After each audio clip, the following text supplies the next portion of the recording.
Talk briefly about whole of government, the whole of government approach, which has been taken in response to COVID-19, including private sector relationships, partnerships. What are some of the particular leadership challenges in being part of a multi-departmental, multi-sector effort? Because this is what I guess differentiates you from the private sector, where people can work in their individual silos largely. You have to work across silos, multiple engagements with other agencies and so forth. What are some of the challenges that that's throwing up for you, and I guess some of the opportunities that also perhaps come out of that environment? Andy, to you first.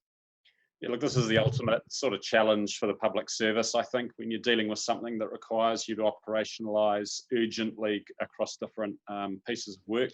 It is challenging. You find that Wellington, or the capital, is often set up to do policy advice, which is slow and deliberate, but not necessarily to operationalise across agencies. Here we've had a cross-agency operational coordination centre established, which looks at work streams that cross-cut. That has enabled us to cut through some of the silos we would otherwise have. But probably the most important thing, I believe, is the relationships that exist from BAU time that you can leverage in the time of crisis. And we're fortunate Wellington's a very small place, and a lot of people know a lot of other people, and you can join things up that otherwise would be quite difficult in a system sense. So it's not easy, but what I'm seeing, we're making it work in a pretty challenging time. Susan, what have you learned or discovered through this crisis in terms of dealing with in a multi-agency environment? Very similar to Andy, Andrew, and certainly, the traditional way in which we develop public policy, which is slow and considerate and collaborative.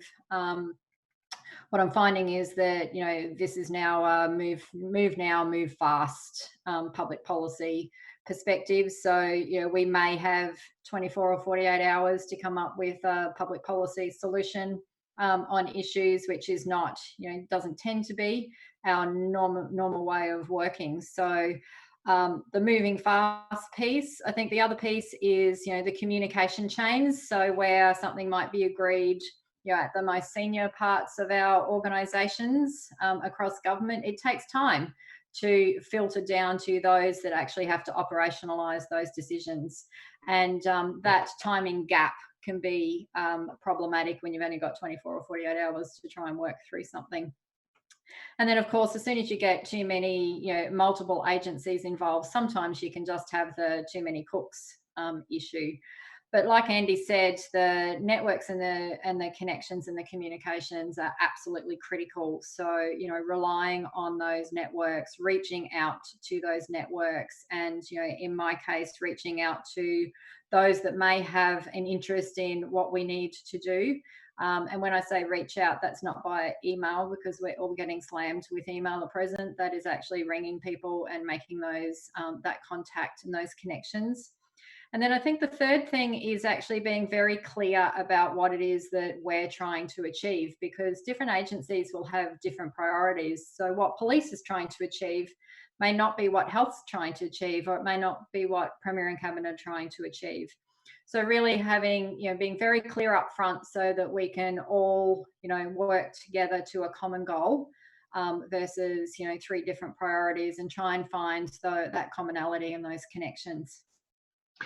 Andy, what about the opportunities that come from a crisis, I guess, to perhaps experiment with ideas, to do things in an environment that you perhaps might not be able to do in a business as usual environment? What has been some of your approaches to perhaps, innovation within a crisis paradigm? We've really been trying to bring a strategic mindset to our tactical operations. So what I mean by that is, there's a lot of things we have to do now in the crisis to work differently. The trick is, where do we want to land at the end of it? And what are the good things that we can bank about just different ways of working? So a couple of examples. One, obviously, is the move towards working remotely, to using technology. We could be much better connected across the country if we leverage this technology in a BAU sense. This is forcing us to learn it. Another one is about how we deal with people out there who commit offences. At the moment, it's not practical to put everyone through a cell block and put them through the courts. actually probably in the normal mode of things, that's not always the best solution either. So the little ways of working that we innovate now, trying to work out how we carry those through into normal operation, and the crisis just gives you the lever, the platform, the opportunity to do something that you couldn't do normally. Are you encouraging that approach? Obviously, within the operating environment that people have to work in with an organisation like the police, but are you encouraging frontline officers to think with that sort of mindset as well? Yeah, we are. We have this mix of wanting to innovate but needing national consistency. So it probably is most apt for how we develop processes that the whole of the frontline uses that are different from what we've done before. But equally, our messaging to our people is about exercising their discretion differently. There's quite a strong imperative now to not bring a whole lot of people together in one place, and that includes police cell blocks. So they're needing to be quite creative about how they deal with what they find and trying to find better solutions. And John, I mean, the old adage, you don't want to waste a good crisis, and there's something sort of too flippant because this is obviously very serious times, but it does provide this opportunity to extend boundaries, to push things out, and particularly when an environment, people are dealing with a non-structured environment that a crisis is that something that could be embraced more, do you think?